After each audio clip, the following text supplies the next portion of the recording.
I'm thinking tradition is something that you intentionally are doing. Like you're deciding to keep up a tradition. It doesn't just happen unless it's a habit for you and also a bunch of other people at the same time.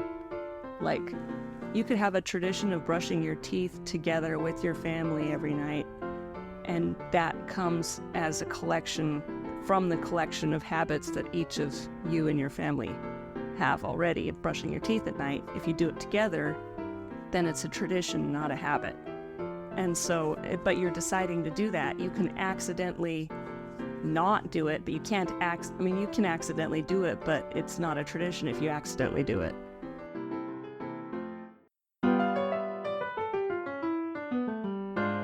You are listening to our podcast, Do You Have a Minute?, in which a guy and his daughter dive into deep discussions about life's most profound and mundane questions. While we know we don't have all the answers, and possibly none of them, we open our minds to new perspectives, and most importantly, we have a good time in conversation. Join us as we explore the unknown together. We are discussing rituals and traditions. Yeah, and is that what else? Other names? Other like routines, habits? Routines, habits. I mean, kind of. So traditions and rituals aren't as, they are. They can be. All right, what am I trying to get at? I think there's a difference of personal or communal. Okay. Tier 1 and Tier 2 and Tier 3. Right. And you call it something different based on which tier it's in? On what it references. So let's just start with that. A ritual. A ritual is usually a religious type idea. So a religion will hold rituals. They'll have certain things that they do. And is that the definition of ritual? What's the ritual definition? It is, I had it there and then I clicked, a religious or solemn ceremony consisting of a series of actions performed according to a prescribed order. Religious or solemn, then? Ritual, yeah, either religious or solemn. So a solemn thing would be the swearing in of a new president for the country, a ceremony, or even swearing in of any new judge in their responsibilities. Okay. Something of solemn circumstance. Or I guess you'd do that with introducing a new CEO to a company, or installing the new officers in a group. That's a solemn ceremony that has a ritual to it sometimes. Yes. Passing of the gavel. Yes. To the next leader. So the word tradition is sometimes used with religion as well, like a Jewish tradition. Well, that's a culture though. Tradition is maybe a culture word. Well, I don't know, because you have temple attendance as a tradition of LDS, but also the Jewish faith. So it is traditions. And they're checking boxes. So the issue when Christ was on the earth was they were all based on their traditions. Tevye and Fiddler on the Roof. Tradition is the most important thing to the Jewish nation. Right. During the turn of the century or turn of the times. And Christ apparently said tradition isn't the most important thing. There's more important things than just checking the boxes of your tradition. So you can get stuck in traditions by thinking the box has to be checked just this way every time. And your rituals, the ritual has to be exactly this way. And you have to wash the dish right after it was used, as opposed to leaving it on the counter for a day. All right. Well, and the more you get stuck in a tradition or a ritual, the more obsessive compulsive disorder you have. Yeah. I think that's on the spectrum of ritual stuckness, I guess. Stuckness. Yeah. So obsessive compulsive, if you're obsessed by the ritual, that's the definition of obsessive compulsive, I guess. You're compelled to do this tradition and this ritual this way. It's the only way it can be done. Black and white thinking. There's no other way to do it. So yeah. and that's your obsession and your compulsion to do something in specific order. Yeah. And So, the other side of that is to be able to think at any time that, I'm doing this tradition because I want to, but I'm not obliged to do it, obligated. If I don't wash the dish immediately, it's not going to hurt the tradition that I just participated in. right. Yeah, and a life with no tradition or ritual, that would be like the far end of that, right? I mean, you were saying what you were just saying, Yeah. describing was one side of it, but I think you could go even further and have no tradition or ritual or routine and be flying by the seat of your pants and feel, I think, well, maybe some people like that. They live best that way, but to me that feels frantic and like I'm not getting anything done ever, and there's no meaning. Rituals and traditions maybe offers meaning. Can you have success if you don't have a ritual that you're following or a tradition? The other word that comes to mind is laws. If you don't have laws or goals, the goal of operating a tradition, Yeah, it's just so you're lost. If you don't see a black or white or a goal or a tradition to adhere to, something to believe in. I recently heard a gentleman talk about that. He says he was doesn't think in black or white.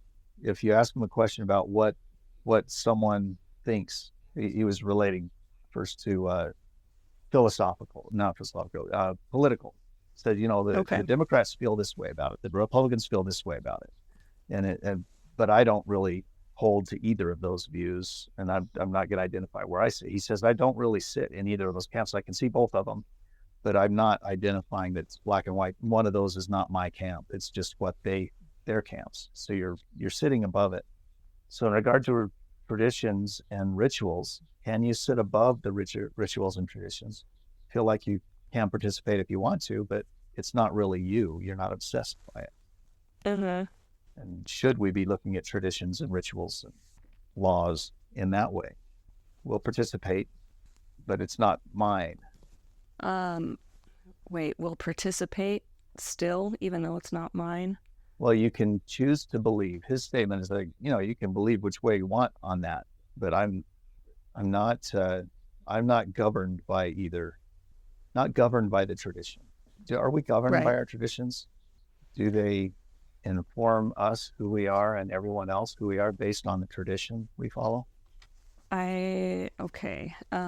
Govern. Yes. Well, okay. So talk about that.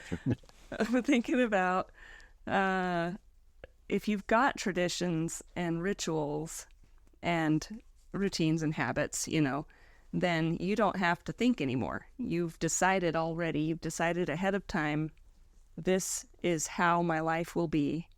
And it's easier if those decisions are made for you, and you know how you're going to react when something happens. You know how the choice that you're going to make when presented with a choice, because your ritual or tradition or routine or anything that you've already decided about.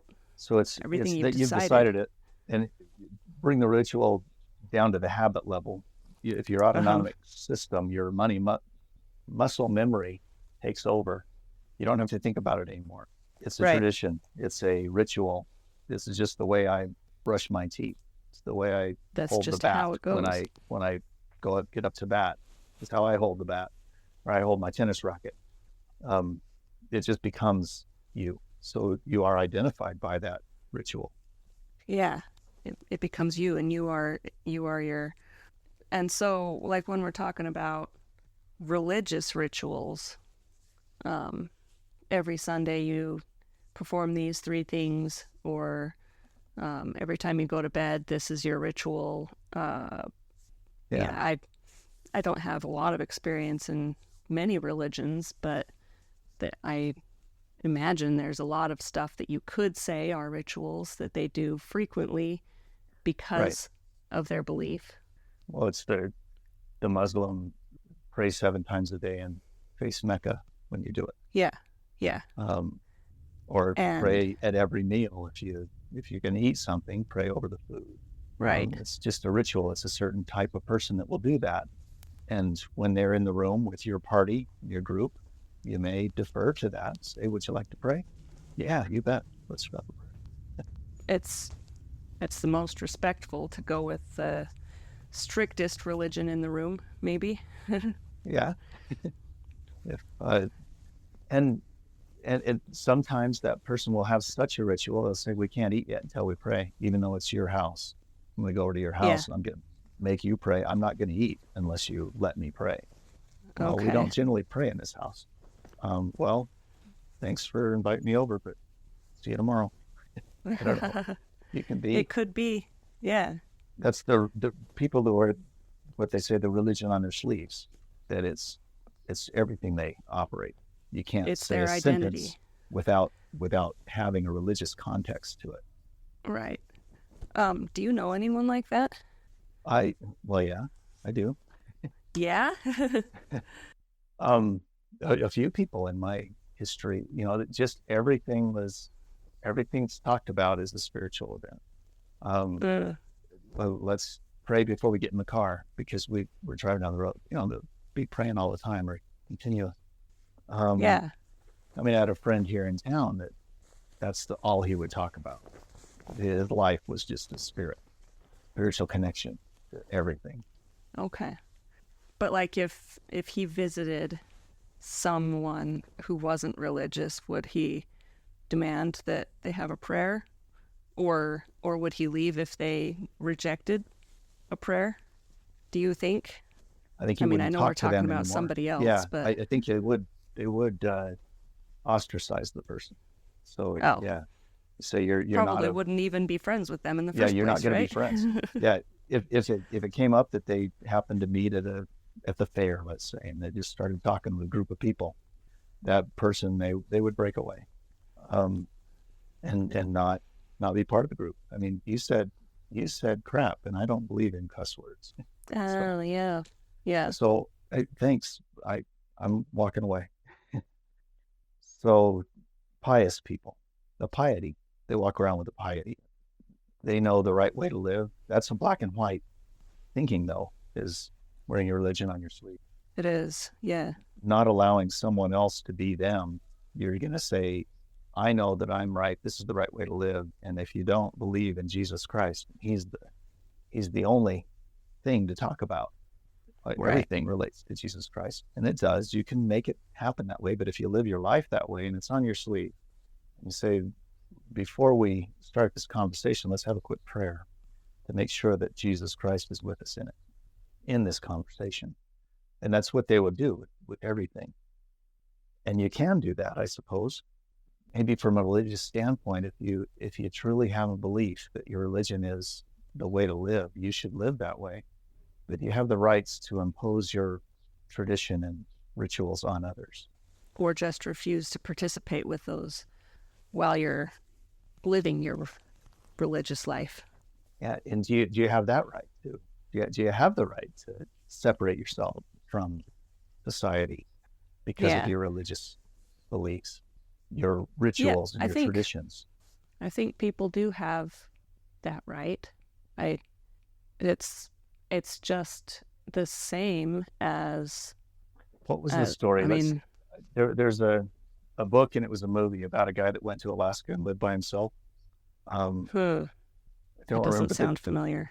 I'll have to add that to this, but it was a movie. It was on Netflix a couple of years ago.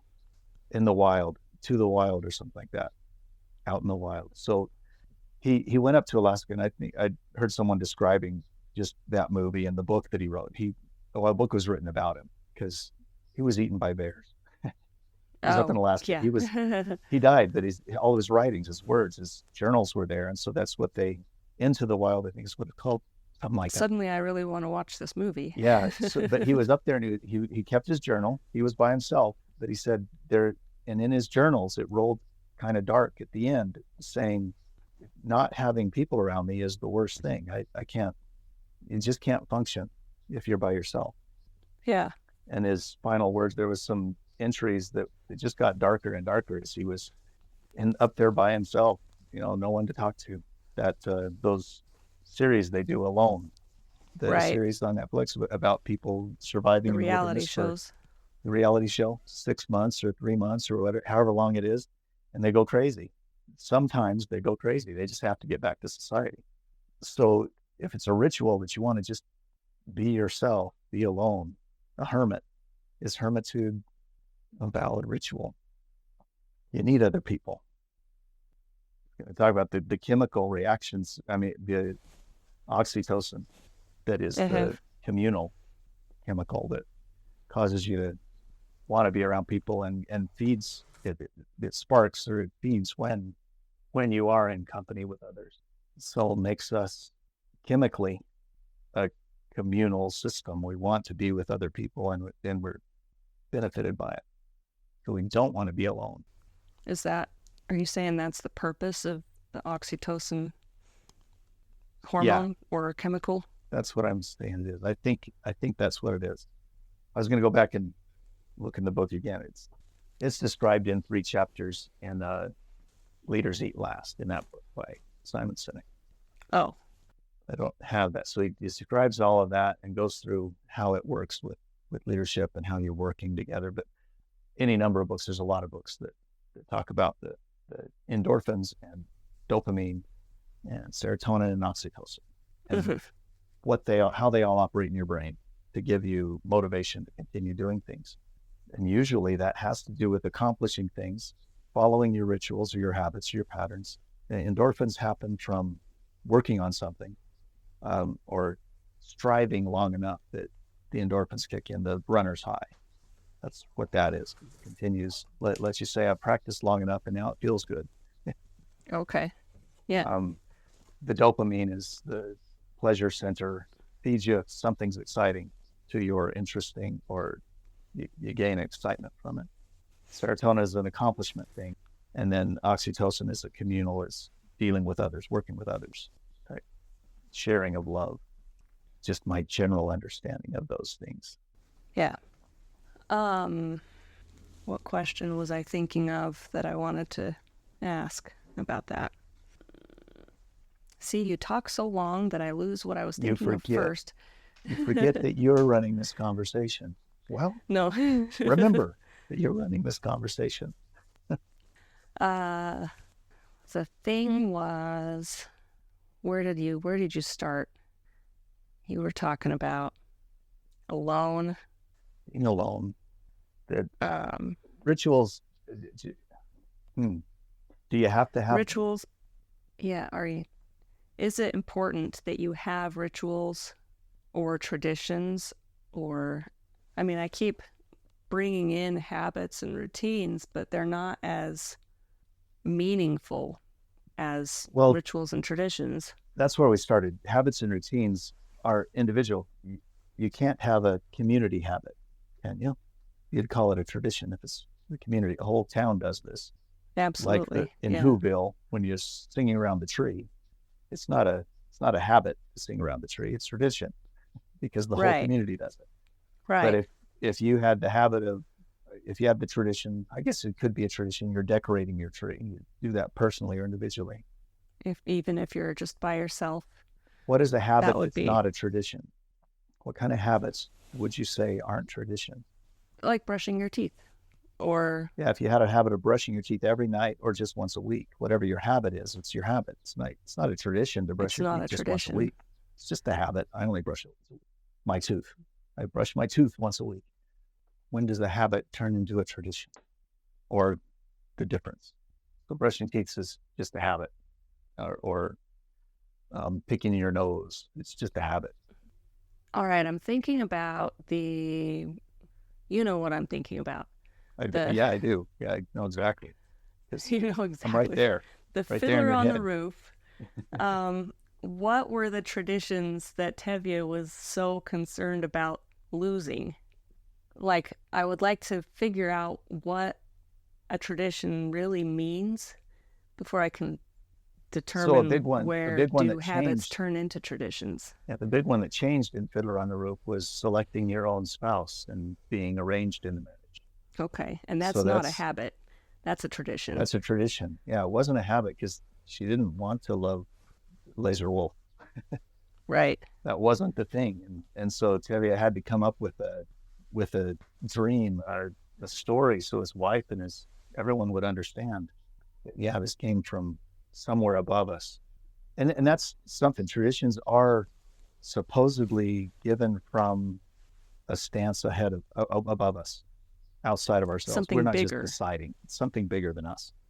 And that's why he had to make up that dream to explain to his wife, this is why, because my mother came back from the grave and said, no, he can't, he's got to marry him.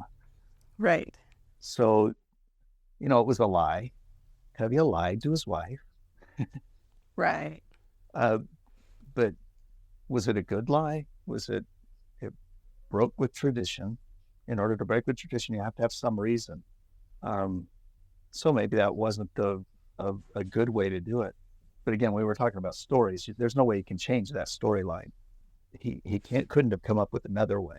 There's probably another way that we can do it. In that story, That was the only way he could do it. and who's to say that he didn't actually have that dream? He explained to her the dream, but it came from his brain. So he imagined the dream, and isn't that what a dream is imagination anyway? Yeah.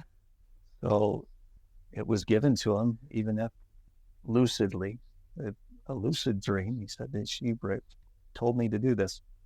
But that was a break of a tradition. The tradition was your parents select your spouse. And it's still Yeah. a tradition in places, right? I think that still exists. Arranged Yes. marriages. Yes. They happened in feudal times in order to join lands and to be appropriate. You're going to get the power that you need by marrying into this family. Right. So the clear difference between a habit and a tradition is that a habit is for yourself and a tradition is from and for a bigger outside of yourself. Yeah, tradition, you're trying to obey a higher power or obey a higher ideal, even. Right. I mean, we have Christmas traditions, and Well, in those regard to that, the Christmas tree, we have pagan traditions.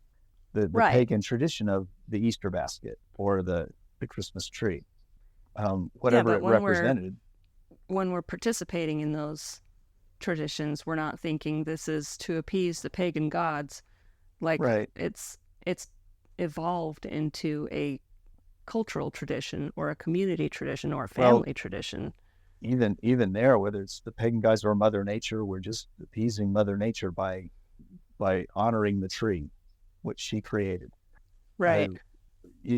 All of that can be there, but even as they put it together without having a god just put up on top of it, and that's what I think the pagan concept is it's not really looking at a superior power. It's saying this is what you should do, but it's saying I just want to honor this for this reason, for whatever reason.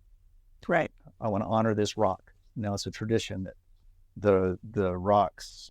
Where do we honor rock? The Mount Rushmore. It's just rocks. Mm-hmm. They made art out of it. But you have to stay on the path. Don't touch it. But you have it's to honor far enough rocks. away that you can't touch it. And you're not going to go and you're not going to climb on it. You're not going to do anything. You're not going to shoot a rocket at it or bottle rockets. Try to hit its face. They probably frown on all that stuff. There's no firearms in the place. You can't shoot it. Yeah. Yeah. So it's kind of law.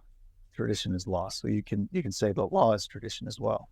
We have the tradition of driving on the right side of the street in America, right? United States, left side of the street in Europe. Yeah, wasn't that book that we listened to about some? It was written by some younger guy. Stefan Arniel.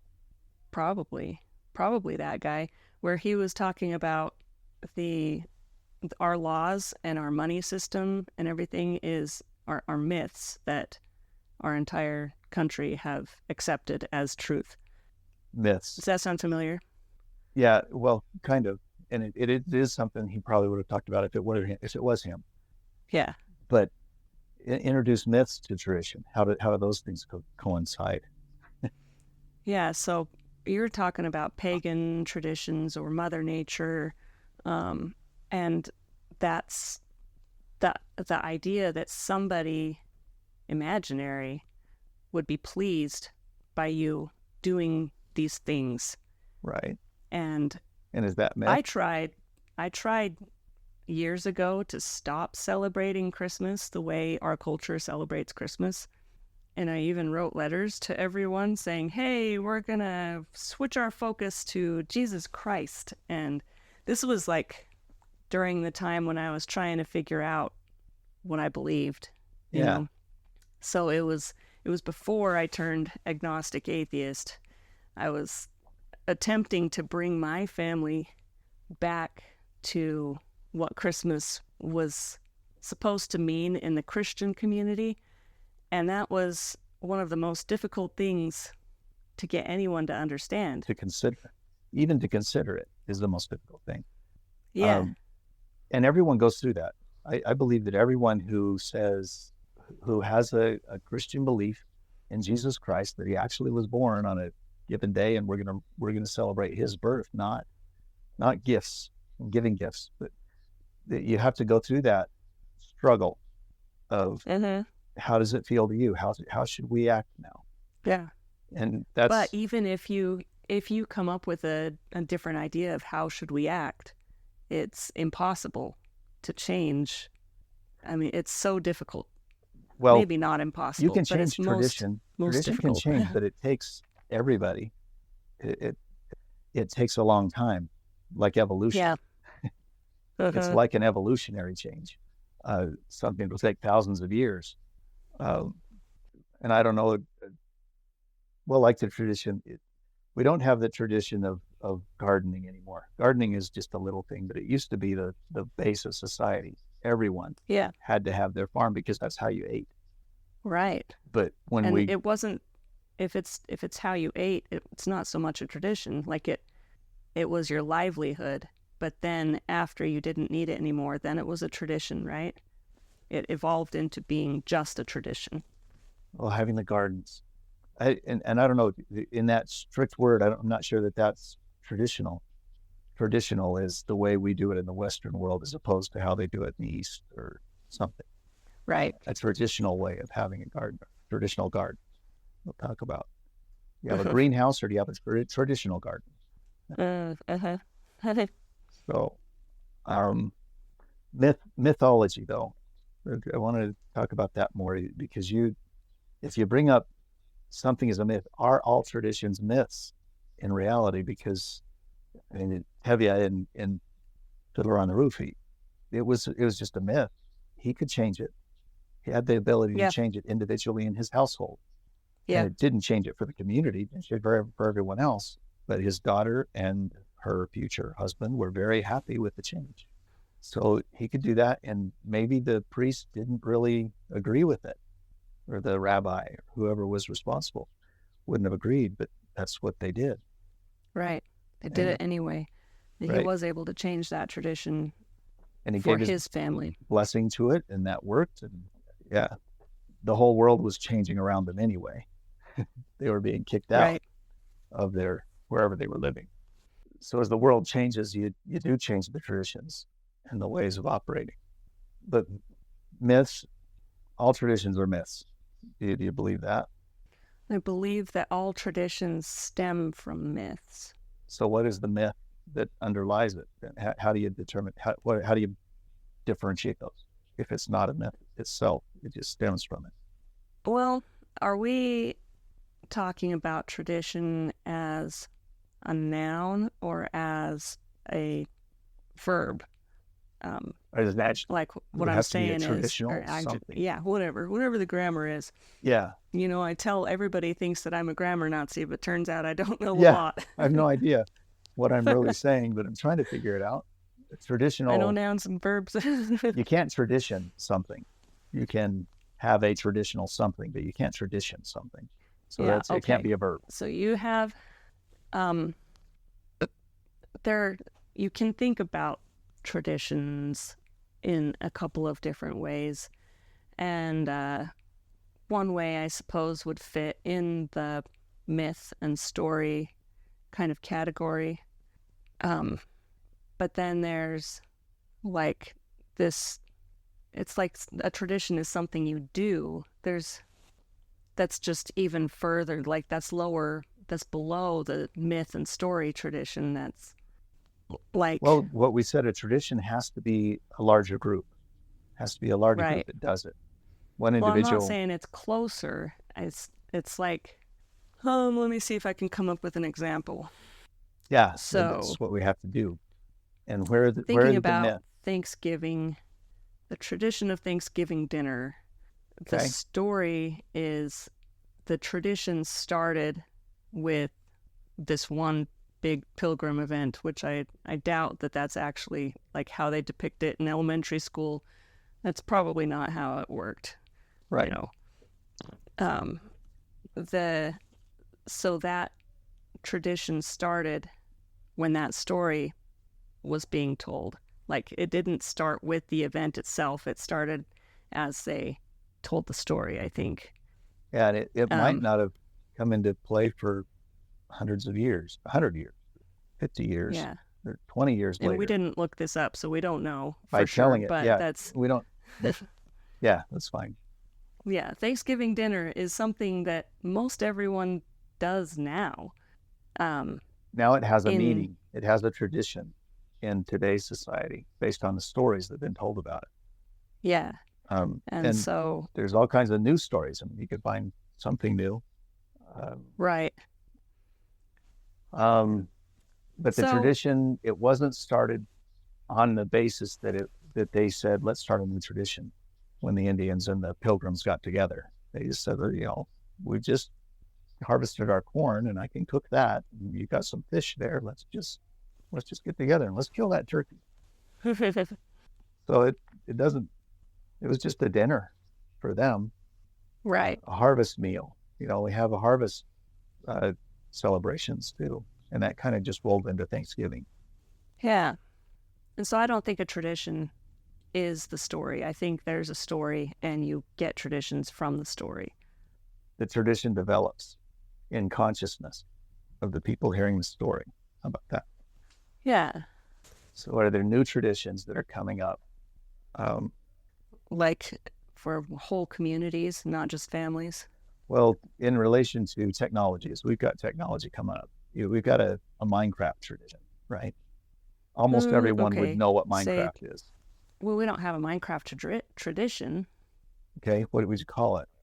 Problem. That's the right word for it. Minecraft problem. So Video gaming. I think we're dancing around two meanings of tradition now. I mean, I think we're identifying that what you're saying, Minecraft tradition, is different than me saying every month we get together and we play Minecraft and that's our tradition. Like those are, it's hazy, the difference between those two, but it seems like there is a difference. And that's what I'm trying to point to, that because you said it's the stories. We're telling stories about our technology and our gaming systems. Yeah. And the gaming systems, they develop somewhat of general traditions. What's the tradition in regard to gaming? It is the adult man in his mother's basement. Is that a tradition? That's the story. That's the story still. So it's not necessarily a tradition. People don't really want to be that guy in the mother's basement. But yeah, and they're not holding on to that as a position of honor. In a community, they're not saying, well, this is the tradition that we've always had. We've got to keep to our traditions. Okay, so if a tradition is something that's a positive thing to hold on to, or are there negative traditions that we hold? See, that I would identify as a negative tradition in society. And it's not necessarily a tradition. What is it? What causes guys to just play video games and do nothing else? Lack of motivation. We talked about this last week. Okay. Was it last week? Of course. We were talking about and that's mooching. Okay. How does it relate to Um, mooching? What were they doing? the tradition of mooching, or the tradition of laziness. Yeah. Can you call Okay, that a so tradition? If the family operates that way, we're just going to ask mom and dad for everything. It's always, right. I'm thinking tradition is something that you intentionally are doing. Like you're deciding to keep up a tradition. It doesn't just happen unless it's a habit for you and also a bunch of other people at the same time. Like you could have a tradition of brushing your teeth together with your family every night, and that comes as a collection from the collection of habits that each of you and your family have already of brushing your teeth at night. If you do it together, then it's a tradition, not a habit. right. And So so, it's the but you're agreement of everyone. deciding to It's do like that. You can accidentally not do it, but you can't you can accidentally do it, but it's not a tradition if you accidentally do it. okay, like a family reunion. You can say this is our Yeah, traditional family reunion. This happens at this time. right. And if you all happen to get together on the same day at the same place, but you didn't mean to, then that's not a tradition. And That's a traditions change. coincidence. Yeah, they change based on who's there, I guess. So, you have a tradition of a family reunion. We've had a family reunion that's been going for years, as long as I've been alive and you've been alive. But it's Uh-huh. starting to fail because it's getting too big or it's getting too old or all the original siblings are dead now. There's only two left. So once they're done, it just dissipates. It will change. Right. And they're trying. We're all trying to keep the tradition alive. But if we stop trying to do that, then it will stop being Yeah. something we do. It'll And stop happening. and the we that are doing there's a group that's wanting to keep it going, and they're the ones trying, but then there's half of the family or 9/10 of the family that really doesn't care. Mm-hmm.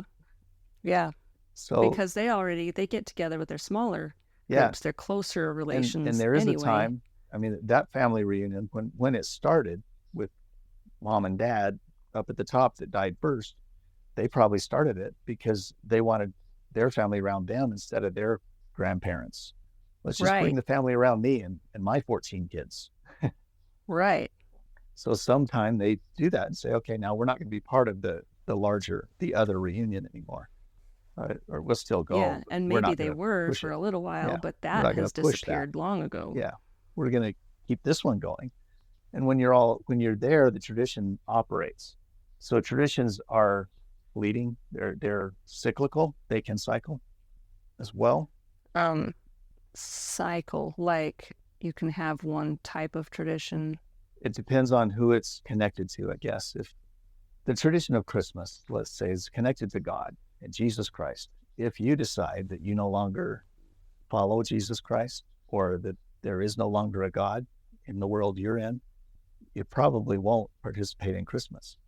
If you're by yourself, if you're living in isolation, Or like let's this say is you join the meaningless. Well, community the that meaning behind the meaning behind Christmas for me and my family is still because you're it's in still a the holiday society, spirit, you're in a right? society that allows that to be the case.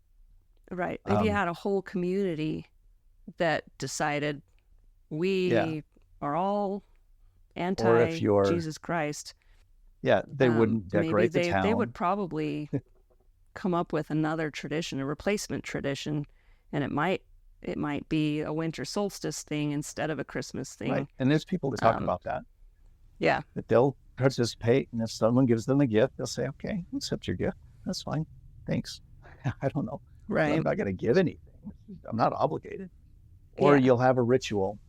Uh, you'll join a group that can't celebrate holidays. A Seventh Day Adventist type thing, yeah, or Jehovah's a Jehovah's Witnesses. Witness, yeah, or the Muslim community. I don't know. They don't believe in Jesus Christ. They're not participating in Christmas because of Christ. If a Muslim participates in Christmas, it's because of the gift and the friendliness, and however, to be part of society. Yeah, But they're not religiously connected to it. So you have different reasons to connect to a tradition, Right. Even if it's a religious tradition. even if you can term it as religious. Yeah. Like you still have non-religious people participating in the tradition, like Easter. Yeah. We do Easter egg hunts in my family, even though we don't go to Easter Easter Sunday Mass. Mass or You don't have to be or celebrating the crucifixion. right. So you don't have to believe in the story or the myth behind the tradition to find enjoyment in the tradition. To find But a I think it's social different. connection to it. A connection. It's the social, Yeah. it's the sociality of it that's different than the reason behind it. Right. Right. And So- that's why I think a lot of traditions carry on so long, is because it's enjoyable for its own sake, and not because it's a strict rule So what about imposed by a church or a cult or a higher authority. power, a higher authority? It's a tradition for many people to have season tickets to their favorite team, Yes. and so and the team being there in a city. I mean, they'll break tradition. Who is it? The St. Louis Cardinals, who went to Glendale, went to Phoenix. The Raiders. The Raiders are in Las Vegas now. The football team, right? Built a brand new perfect stadium in Las Vegas. And they were in Los Angeles and they were in Oakland. So they were in California for a long time in different cities. And now they're a Nevada team. And they'll change their tradition. The tradition now, the Raiders they're Nevada. Right. So a team will decide to change tradition. And like the Redskins, which were the woke crowd being politically correct, had to change them from the Washington Redskins to the Washington, what are they now? I don't remember Commanders? what they are now. I remember that whole But they couldn't be Redskins anymore. The whole conversation around that, and everybody's saying, well, what else are we going to have to change? Like the University of Utah need to be not Utes anymore. Right. They need to be something else. Yeah. Because you can't use any culture's original name anymore. Because this woke culture says we have to break these traditions that are harmful to us. And they succeeded in some cases, breaking some of them. Letting words be harmful, that's just a silly thing. I don't know. I don't know for sure what I feel about that, but well, yeah, you feel bad about it. It's not a good thing, but it's people trying to change the tradition. It was just like people who say that Thanksgiving wasn't that, or that Christmas, it's not about giving gifts, it's about Jesus Christ. And so let's change this tradition. Yeah. And like you said, about every religious person who's thinking that through says we want to focus on the real meaning of Christmas. We don't want to focus on gift giving and the Santa Claus and the reindeer and all these holiday traditions that have come up. The bastardization of the whole the commercialization behind of it, Christmas, starting with Black Friday, and we've got to be in the season all the way from Thanksgiving to Christmas. But I do that anyway because I find enjoyment in that. It's fun because it's fun to be there. So it gives you an opportunity to thrive. I don't know, to enjoy life. Yeah, thrive. Yes, it's the enjoyment. You're enjoying life. It's you are the fun thriving, part maybe. of the season. So you anticipate that season all year, and when you get into the season, it's just enjoyable, and you're smiling more, you're happier. I think that's in the chemicals. That's the oxytocin. You're part of a community. You're part of an event, a tradition that now you can enjoy being in that shopping center at 3 a.m. with 500 other people. It's just so fun. If it is fun, I don't know. I've done it a couple times. If you think it's fun. And I'm okay not doing it again. Just fine. Right, because you don't think it's fun anymore. Yeah. I watched the people once, and that's good enough for me. And I don't need any of the things that are on sale for cheap at the time. Right. So, I mean, if they would put milk on sale, if it was a 10-cent gallon milk thing, I'd be there at 3 a.m. But they don't do that. The grocery aisles are just They're all the same. That's funny. So rituals, though, how are rituals different from traditions? Well, it says it's got a religious or a solemn context. So maybe A for some ritual people, is more of a law. You're operating it as a law rather than an event, pastime. a pastime. A pastime, an event, a tradition. You don't have any laws that says you have to follow this tradition if you live in this country. There's no law for Thanksgiving or for Christmas. There's not even any, there's a holiday identified, but it's not a law that says we are closing the government because everyone has to participate in it. So closing the government for convenience so that people can participate, but not requiring it. And if someone wants to work through their holiday, they're not going to be put in jail for working on a holiday. If a business wants to stay open on Christmas because for whatever reason, you don't have to close. A ritual. All right. A ritual is something that you follow as course of law. That's more black and white, I think. Yeah, there's it's stricter, it feels like. Yeah, there's a strict rule. It is black and white. It's done this way. That's why it's a ritual, because it's done this way. Yeah. I performed a Google search on this, and the top result is pretty useful, I think. This is from theconversation.com, written a couple of years ago. It says, in most cases, traditions are accompanied by rituals. And the difference, this author is saying the difference between a tradition and a ritual is that a tradition refers to the passing down of customs and beliefs from one generation to the next, and a ritual is a series of actions performed according to a prescribed order, and which is often embedded in a larger symbolic system, such as religion or philosophy. So the example directly after that is, while celebrating birthdays is a tradition, blowing out the candles on a cake is a ritual. Right, because you have to make a wish first. Did you make your wish? Right. You make a wish, and then you blow out the candles, and you have to sing the song. And you have to sing the song before you can wish. Get by without singing the song. Did you wish yet? You can't wish yet. I have to sing first. Then you can wish. Right. And then you blow the candles out.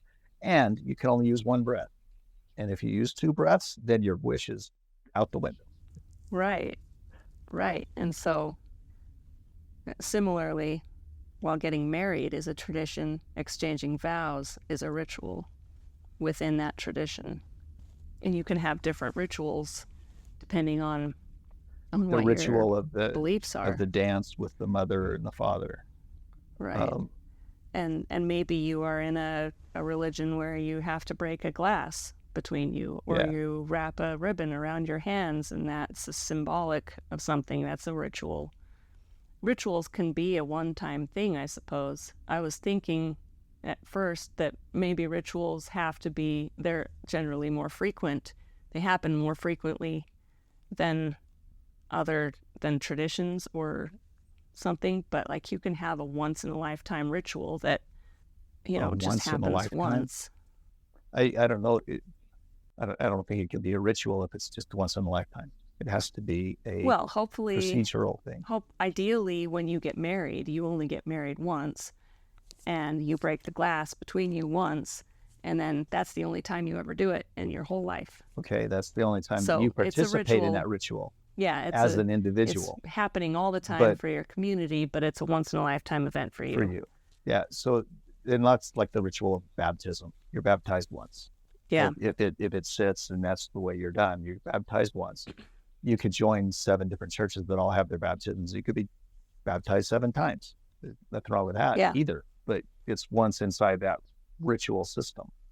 Right. And the ritual, a ritual has definite procedures and processes, rules, and probably ways to break it too. If you break this, then you're no longer a part of our ritual. If you break your first tier, then you're breaking that marriage, and you're going to have to get divorced because you've broken it. So the divorce is, you're going to break that marriage, and so you'll have a chance to go and break a glass with someone else because our glass broken is already done. Right. And then you have the ritual of signing the divorce papers. Yeah, which hopefully you only do once. You might do it 7 times. Who knows? Right. So that, I don't know. I don't know where I was going with that. So rituals versus traditions. Tradition is like the story that gets passed down, and the ritual are the important parts of it. And a community understands the story. The general story is a broad expanse. A ritual is, you can subscribe to a specific ritual inside that tradition. So it has people who can subscribe to different rituals in it. Yeah. In regard to the tradition is generally accepted. It's a very large picture inside it. And that's what he said. You've got rituals that may be different, treating the same tradition. Right. So different ways of being married or accepting vows, or even different ways to have a minister or a justice of the peace or just common law, just sign a paper and the government will accept it. Or you can go to a community that doesn't need to have a paper signed. You just go and gain citizenship in this country that allows common law marriage to be just by voice. Yeah. So the step beyond that, so we went from the largest tradition, and then you get into rituals, and then you got habits. Habits which are personal. That's not even a ritual. So we've talked about that. Yeah, I still can't think of a habit that would be a community habit. Like this whole group has done it so many times that it's going to happen whether you try or not. So hunting camp, try that idea. You have hunting season as a tradition. Yeah. It opens at a certain time, and it's traditional to have it in the fall, and that's just before the rut. So you got reasons to have it at this time. And so they open hunting season. You have people with rituals that say, we're going to do our hunting camp at this location because we always do it there.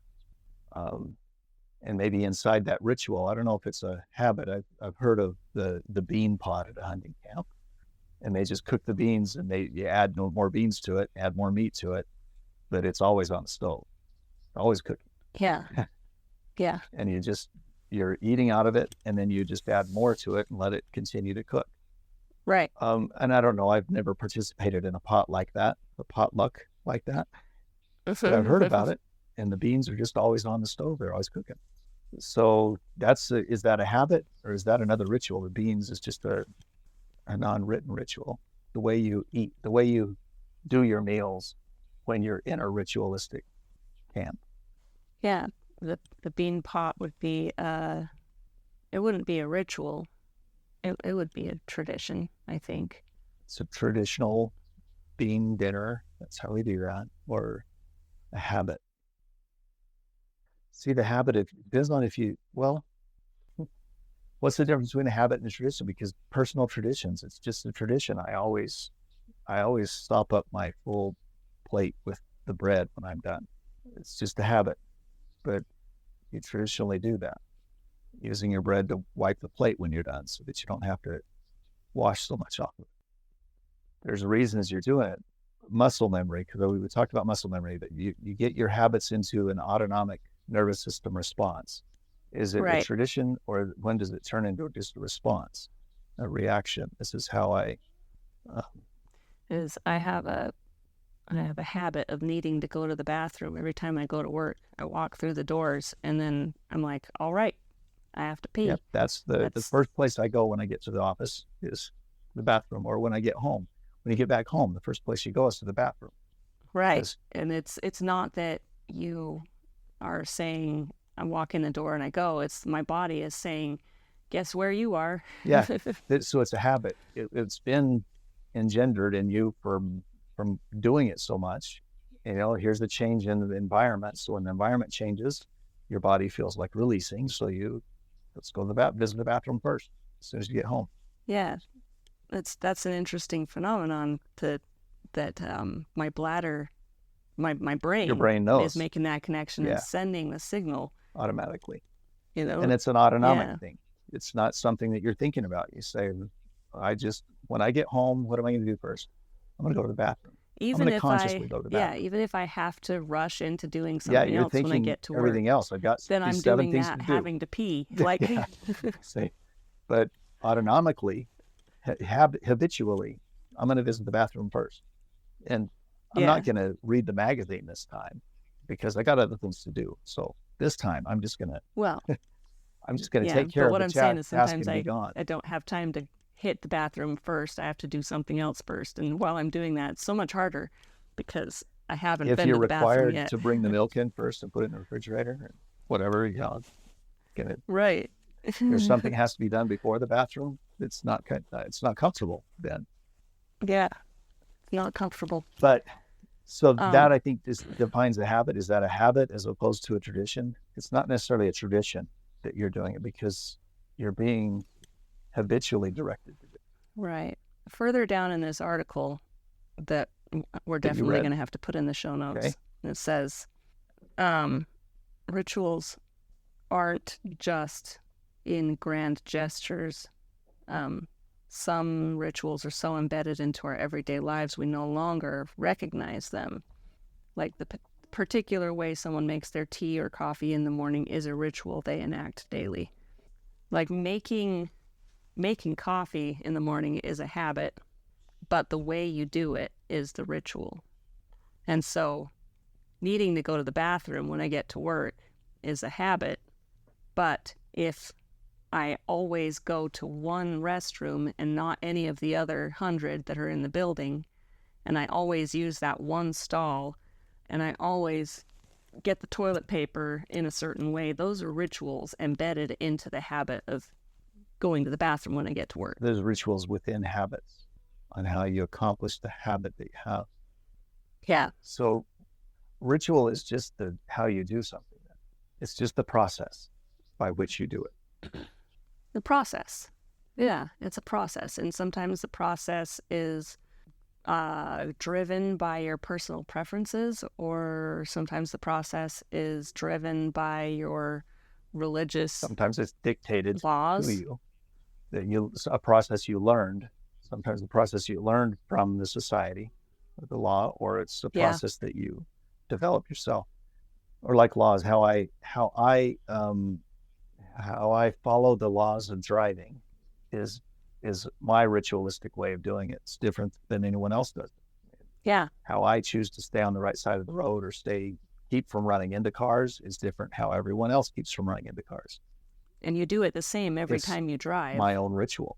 Right. So that's what turns it into a ritual. Right. Within your habit of driving places.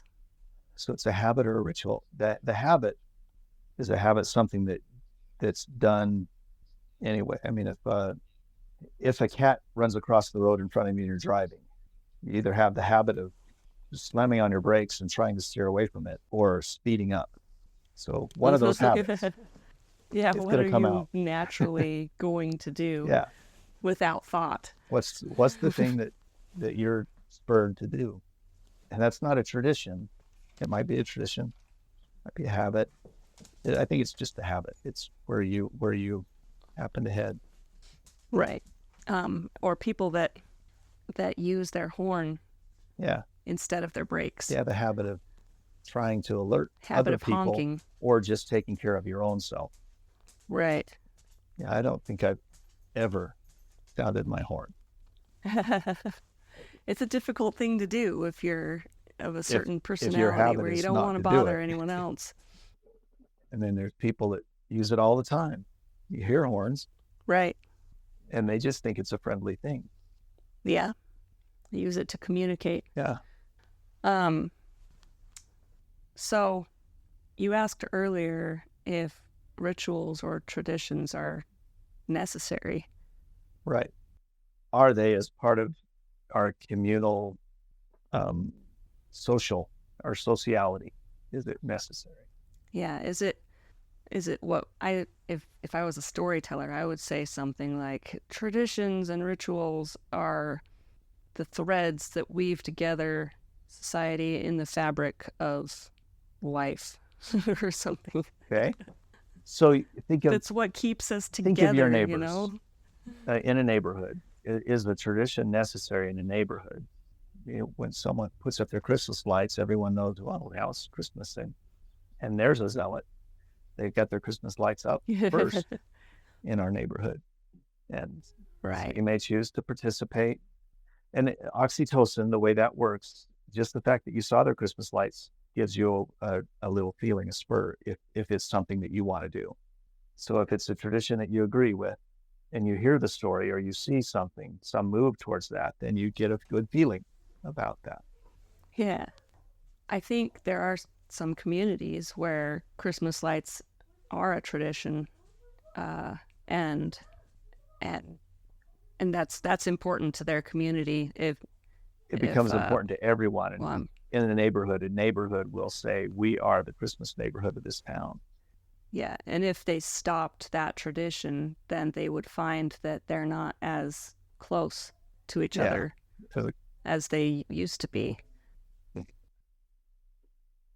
Or if someone else buys a house and they're in the middle of the neighborhood that's Christmas lighty and he's a Grinch and doesn't want to do Christmas, then you have this one black house inside of all this Christmas spirit. Inside of this color. Yeah.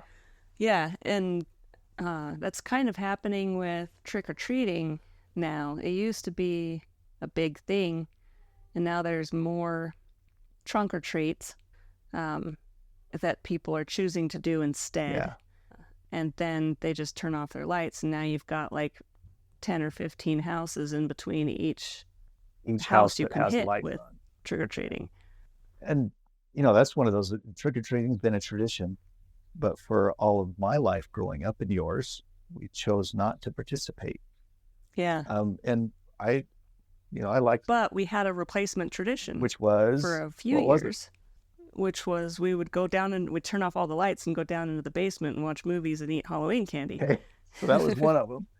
I liked the other one. That was one of them. I liked the other one was we'd go to the timeshare. Go find a hotel with a pool, and we just go find a hotel. Enjoy a swimming pool for Halloween night. Yeah, I think we only did that a couple of times. I think you did that more after I had left home. Well, I did that a couple of times, but that was a good thing. We just got out of town. It was a good replacement tradition. You leave your house closed and just and go somewhere else for the night. But see, we were battling what we thought, and if you're battling a tradition like that you just don't want to celebrate what it is the tradition celebrates. Right. You've got to find an alternate, something else to do. And we weren't necessarily battling against the idea. Let someone else have fun. But I don't like to be scared, and I don't want to deal with what that represents. So I'm going to find something else to do that may be just as fun. Yeah. So you did make it fun enough. I don't think that I ever felt like I was missing out on dressing up. Yeah. Well, looking back, I don't think I bet there were times when people are asking me, "Hey, what are you going to be for Halloween?" And I'm like, "Nothing." What's Halloween? What even is that? But now that I was trying to, you try to develop the traditions that you want to promote in your family. Now it's just me, an empty nester. What am I gonna do? The two of us as a couple will decide that we're not trying to teach each other anything. We're not trying to train or to develop something. We already know what we feel. But I'll get the box of candy and the bag of candy because kids are going to come to the door and I'm going to be home anyway. I might as well just hand them out some treats and give them a handful of something because they're neighborhood kids. We've got 12 kids in the neighborhood now that we didn't have 2 years ago. So now that we're a neighborhood and we have kids, I do that. But my wife still is not that excited about handing out candy. She didn't want to participate. So you have people that'll still say, no, even though there's kids in the neighborhood and we want to be good neighbors, we don't want to be neighbors in this way. We want to have a black house. We'll go down to the basement and watch a movie and leave all the lights off. And we don't want to give anyone a big red any X ideas on the door of what we might be okay with. Yeah. And I don't know that there's anything wrong with either of those. I mean, you can be the neighborhood on the street that all the kids look at and say, those are grumpy people. They don't like us. They wish we weren't here. Or they could say, he gave us dollar bills with our candy. No one does that. He's the best friend I have, or whatever. Yeah. So since there's only 10 people that come by and trick or treat at our house, we get $10 bills. So you decide if a tradition or a ritual is important to you, if it furthers your personal mission, or and who you want to be in your community, I guess. Who you want to be in your community. Because it's community. I would put up lights on my house if I felt like everyone would like me better if I did that. Yeah. After living in this house for a little over a year now, I'm pretty certain that they would be totally happy if I left my front yard weeds. Yeah. Nobody cares. No one here is going to care what I do with my house. The city will care, but none of the neighbors will care. They're not going to think any worse or better of you. They're not even going to think of you anyway. Right. They don't even care that you have a green roof. They don't even know that you have a green roof. They never look at my house, right? Right. They don't know anything that happens right there. But I don't care what they do with their houses either. Right. It doesn't. I'm not concerned. I mean, the fact that he put the fence up and next they're not door, concerned, and that's nice. I noticed it, but you're not. It was interesting. He spent a lot of money on the fence. The fence across the street is what you're talking about? The yeah, they did that because they have 3 dogs. So it was important. They were going to do chain link, but they found out that the vinyl fence was the same price as chain link, and so they figured maybe it would look nicer. They have their dogs. So they have 3 dogs. They're keeping the dogs in the yard, so they put a fence up for their yard, for their dogs. Yeah, it wasn't to keep people from looking. I can still see into their living room window when the blinds are open from my house. As they can see in yours. Because they're downhill from me. Yeah. So they can see your ceiling fans, truly. I guess, right? They can't see your couches, but you can see their couches. Yeah, they can't see my couches, no. Right. But I don't look in their house. So exactly. Anyway, that's why you don't have the binoculars right there by the window. I understand. Yeah. That's a habit. Some people have binoculars by their windows. Yeah, that is a habit, and maybe a ritual. If they all, so the habit is looking out their window with the binoculars, but the ritual is whose house do you look at first? Yeah. But importance of rituals and traditions. I think you've got to decide whether it's important or not. If you had no rituals or traditions, then what happens? Who are you if you have no traditions? Is that a sign of living in isolation? Yeah, is it possible alone, not to have... being depressed? Yeah, is it possible to have no traditions? Can you live a life with no traditions? And the Jehovah's Witness, I mean, there's certain religions that say, let's have no traditions. Does that work? Right. Can they do it? Apparently they still are alive. They exist. And what type of life is that? I don't know. It would be a good question maybe to ask someone who tries to operate without traditions. Yeah, there are documentaries and also like forums on the internet, and I've watched some of all of that. And I think people, when they're in it, when they're believing that they don't celebrate birthdays and holidays, and they agree with those beliefs, they don't notice whether they are or not. Right, it's just another day. It doesn't matter. Yeah. Yeah. And once they leave, then that matters. Or if they see it, that's when they're like, "What? This is what I've been missing out on." Yeah. And then they feel bad because they missed out on it. You guys lied to me. Christmas doesn't burn our hearts. My heart doesn't feel burned. Right. Or whatever. Yeah. I'm happier now. I've enjoyed this. This is contributing to my happiness. But that's just what you're thinking about it. Like, you choose to think things, your thoughts inform your emotions. Right. So if you're thinking I missed out, then you're going to feel bad about it. If you're thinking this is all fine you're thinking this is fun now. I didn't miss out on anything. None of this was even fun anyway. You could think that, I don't need to go to another sporting event because I've attended enough. So that tradition isn't for me. Or you could say, now I've found a new tradition. Christmas is now I'm going to celebrate the rest of my life. And don't feel bad about the time you missed. That doesn't mean anything. It's just look forward and move forward with it. with the new Right. tradition you found without feeling bad about not having it in the past. Yeah. So you I choose think you, choose what you think so about it. the first question, can you live without traditions? I think you have tradition. You can't.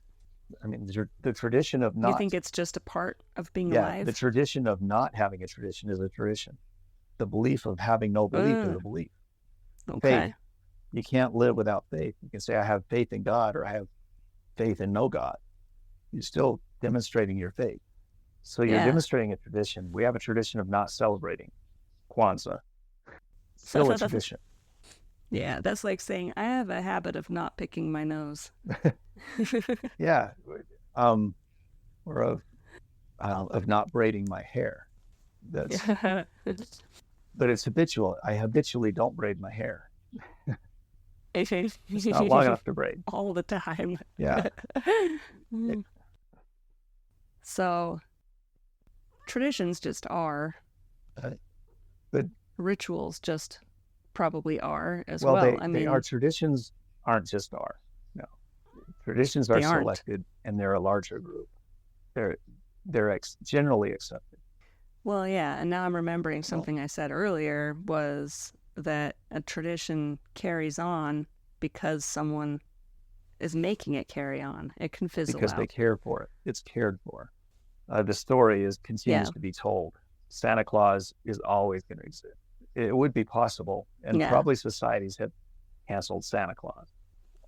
There are probably countries that he doesn't exist in, or especially, Aboriginal, a culture that never heard of these stories, doesn't have a history of Santa Claus or of Jesus Christ or of anything that they haven't heard of, and it doesn't hurt them. So that tradition, it has to be promulgated by the people that are participating in it. And I don't know of any traditions that we've stopped. What traditions have stopped? Whether that's important. Rituals are just how each person treats their traditions or their habits. It's the process by which you do something. Solemnly do it. Yeah. Solemn or religiously. And that definition, it doesn't mean that a religion espouses the tradition. You can religiously do something based on your deepest held beliefs. If my deepest held belief is that cats should not exist on the earth, then I'm always going to push on the gas pedal when I see a cat. So it's just my ritual, my solemn response.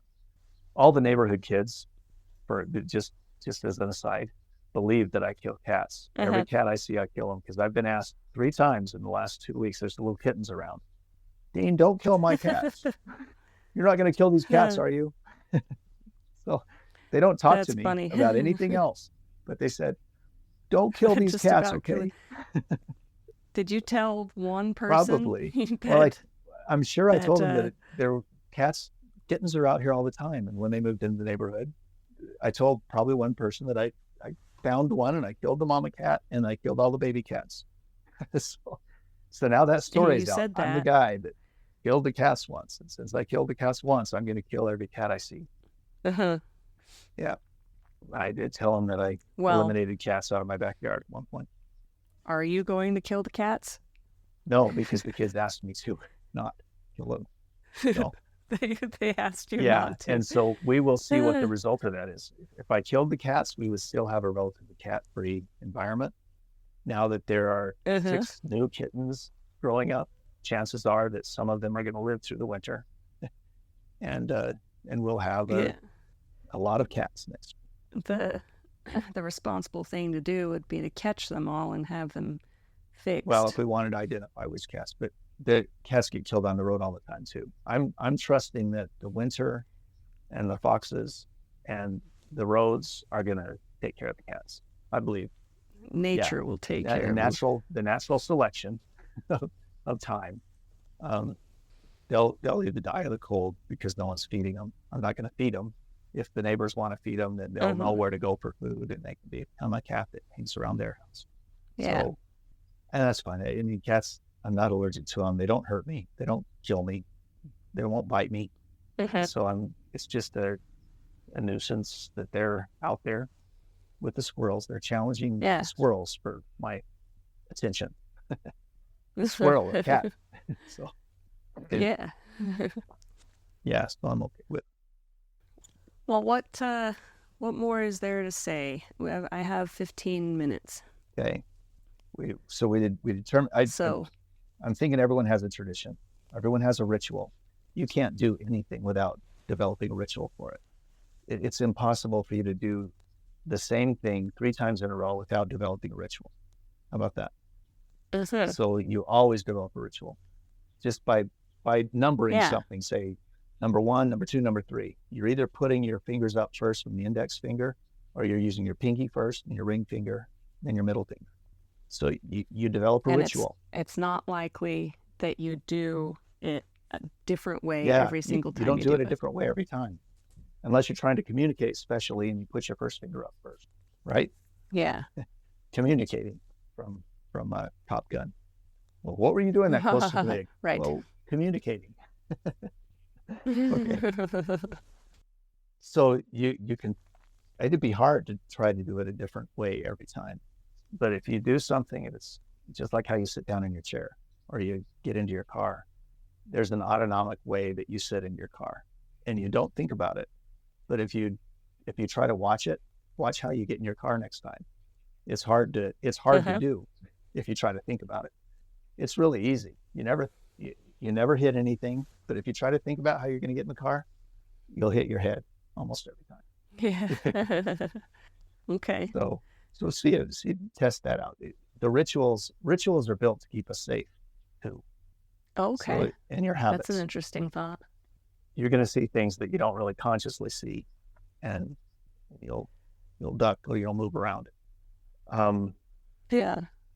But yeah, so I don't think you can live without traditions. You develop your own traditions if you don't use your society's traditions, and you develop your own rituals for Mm-hmm. sure on how to deal with the traditions. And if you talk about it with your family or with your significant others or your friends, you can adjust your rituals because they say it's just not right for you to kill cats all the time. So could you please not kill them this winter? Mm-hmm. And so you adjust your rituals. Yeah, okay. For one winter, I'm not going to kill cats. Yeah. And then habits. You inform yourself on what habits you want to build or not build. But Right. There's subconscious habits that you have that it depends on what you do. I think you're developing habits all the time too. We talk about setting a New right. Year's resolution and consciously trying to attend to our habits. You should do that if you want to progress. It's good to have habits that you are wanting to accomplish. Right. Make a decision But if on you don't some. decide, not deciding is deciding on the habits that you're taking. So no decision is a decision. I don't want to develop any Right. habits. Well, you're starting your habits of Well, guess not developing any habits. what? And you'll find if you look at it, everything you do is habitual. Cleaning the counter off or wiping down after the table after you eat, or never wiping the table after you eat. It's a habit. You either have a habit of doing it or not, or picking your nose. You have a habit of either doing it or not. Using a handkerchief or a Right. Kleenex, or unfortunately, eating what you get out of your nose. People sometimes do that, and it's a habit whether they consciously want to do it or not. Right. Right. And that's some habits you eventually realize that it's a bad habit. It's Yeah, not beneficial to you, or it's harmful to you, and you take steps to you break work the on habit. breaking it or developing another habit or building. And that's progress. You're progressing in life, and that's Right. that eternal or continual progression. The receding horizon of perfection. You're still trying to be a more perfect individual based on either your thoughts or the community's thoughts, or whoever you want to work with. Yeah. And so you create habits. So I Right. think, yeah, the summary of all this: traditions are big, rituals are how you process those traditions, and habits are individual only. And your rituals and your habits are how you process those habits. So I think traditions and habits are of the same genre. It's things that you do automatically, things that you adhere to. And traditions are bigger than you, and habits are smaller, individual. Yeah. Rituals Yeah. work with both of them. Right. Okay. So I was going to ask another question, but I only have 5 minutes left, so I don't don't think wanna that I enter have another- time to go Another on. tangent. So maybe that's Yeah. good enough. I think that's all I was thinking in regard to those. Whether they're good or bad is up to each individual. Yeah. Well, and maybe it's outside of that too. Well, you decide for yourself whether it's good or bad, because let's say you have a spouse that hates your habit and you have to decide, do I care if they Right. hate it? And if I do, And then do they care? then it's a bad Do they habit. care And if I enough don't care, then it's a that good it's going to habit. break my tier 1 community? Is it going to break that if I don't get rid of this habit? Or will they be okay if I just do it when I'm not in their presence? If I can continue Right. with my habit, but just when I'm around them, I'll be more conscientious about it. I'll try not to do it. And if they mention it to me, I'll stop immediately, twirling my hair with my finger, if that's a habit that they just really don't like,